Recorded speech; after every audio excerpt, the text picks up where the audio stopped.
Sampai saat ini gue nggak pernah kena santet dan nggak akan pernah kena santet. Gue sampai saat ini masih mempelajari nih tentang santet itu beneran ada atau enggak. Karena sampai sekarang nih pertanyaan-pertanyaan di pikiran gue tentang santet itu belum terjawab. Kayak misalkan, kalau memang misalkan santet itu ada, ya kenapa dulu masa-masa Indonesia dijajah sama Belanda, kenapa orang Belanda nggak disantet-santetin aja? Kan zaman dulu kan katanya orang-orangnya tuh orang sakti, ya kan?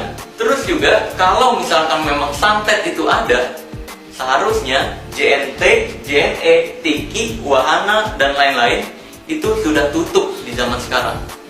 Karena mereka pengiriman paling cepat ini 1 hari doang. Sedangkan santet kan bisa kilap nih, ya kan? Barang dari pengirimnya nih pakai santet, ya kan? Bus hilang, muncul langsung ke lemari. Jadi memang sampai saat ini nggak pernah ada tuh bukti santet mengirimkan benda ke dalam badan, nggak ada. Kalau ada ya boleh dong, kirimin dong. Kalau sudah cerita masalah jin, tuyul, nyi blorong, sundil bolong, santet, sulit orang untuk tidak percaya. Itu ada. Kalau tidak ada yang namanya santet itu, tidak akan mungkin dalam Quran ada satu surat namanya surat Al-Falaq. Qul a'udzu birabbil falaq min syarri ma khalaq wa min syarri ghasiqin idza waqab wa min syarri naffatsati fil 'uqad. Naffasat, nafasa, meniup-niup dengan sedikit air liur. Nafasa yang fusu fil uqad, pada simpulan tali. Perempuan yang suka meniup-niup pada simpulan tali. Jadi kalau dia benci sama ibu, sama bapak, diambil rambut ibu, rambut bapak, lalu diikat di simpulan tali, lalu di simpulan tali itu ditiup-tiup. Santet itu cuma ada 2 metode, racun dan psikologi. Psikologi ini ancaman. Mas Marcel atau Pesulap Merah, izinkan saya untuk mengkritisi Anda. Pertama, sungguh saya sangat apresiasi dan sangat senang banget dengan apa yang Anda lakukan kemarin, ya, membongkar dukun palsu itu, yang mana mungkin banyak ustadz yang nggak bisa sampai melakukan hal tersebut. Semoga Allah menjadikan pahala buat Pesulap Merah atau Mas Marcel. Tapi apresiasi saya tidak menghalangi saya untuk mengkritisi Anda, karena ini adalah kritikan yang insya Allah sebagai wujud cinta sebagai sesama muslim. Oke, tadi di video Anda menyatakan bahwasanya santet itu hanya ada 2, yaitu dengan menggunakan racun atau ramuan dan sebagainya, dan juga dengan tekanan psikologi. Untuk masalah tekanan psikologi itu benar, ya, itu bisa dibahas dari sisi ilmu psikologinya. Saya setuju. Untuk masalah ramuan-ramuan atau dikasih benda tertentu, ini pun benar. Imam Syafi'i pun menyampaikan bahwasanya di antara sihir ada yang dengan menggunakan ramuan, mungkin tanaman, ya ibaratnya kalau ganja aja bisa bikin orang halu kan. Berarti ada dong tanaman-tanaman yang bisa memberi efek-efek seperti itu. Tapi Anda bilang di video tersebut juga bahwasanya nggak ada santet yang sifatnya gaib. Nah, ini yang harus saya kritisi.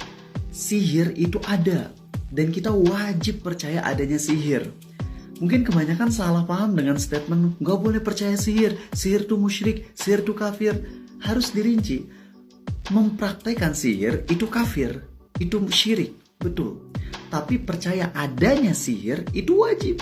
Karena Allah sendiri yang berfirman di surat kedua Al-Baqarah ayat 102.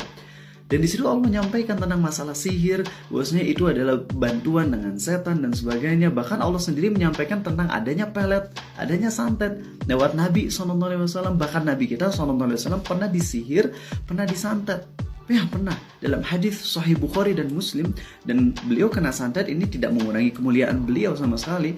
Ini untuk menunjukkan bahwasanya kemuliaan itu bukan ada pada kebal, enggak. Beliau terkena santet tapi tetap beliau mulia dengan ini. Dan takdir Allah beliau kena santet adalah untuk mengajarkan kita bagaimana kalau seandainya kita kena santet. Nabi SAW disantet oleh Yahudi bernama Labib bin A'som. Dan si Yahudi ini menyantet Nabi SAW dengan mengambil rambut beliau. Jadi yang dijadikan buhul kemudian dijadikan bahan untuk menyakiti Nabi SAW adalah dari rambut beliau. Di surah Al-Baqarah ayat 102 Allah berfirman, "Wa yata'allamuna minhuma ma yufarriquna bihi bainal mar'i wa zawji." Ada tentang masalah pelet dan juga orang penyihir yang bisa memisahkan antara suami dengan istrinya dengan bantuan setan, dan banyak hadis-hadis lainnya.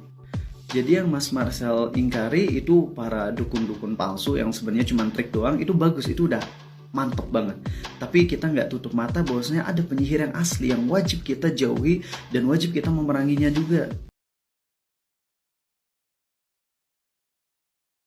Assalamualaikum warahmatullahi wabarakatuh. Akhi ukhti rahimakallah. Lagi rame nih tentang masalah sihir dan sulap ya. Jadi sebenarnya sihir itu ada dua macam. Sihir yang merupakan pengelabuan belaka. Ya, karena kecepatan tangan atau dia pakai trik-trik yang dia miliki. Yang kedua, sihir yang di situ ada unsur meminta pertolongan kepada syaitan.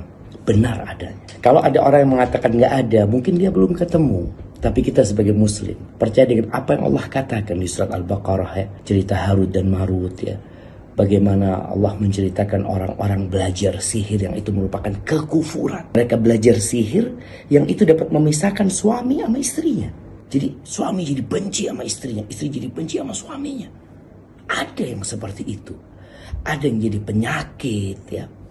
Kemudian di akhir surat Al-Alaq yang selalu kita baca, kita mengatakan wa min syarrin naffatsati fil uqad. Bagaimana kita meminta perlindungan kepada Allah dari kejahatan perempuan-perempuan yang meniupkan di buhul-buhulnya, penyihir-penyihir perempuan. Jadi kita percaya dengan adanya sihir, tapi sihir tadi dua. Yang pertama yang benar, yang hak, dan ada yang cuma pengelabuan. Kalaupun ada orang yang membuktikan nggak ada, anak nggak ketemu, iya. Antum nggak ketemu bukan berarti nggak ada.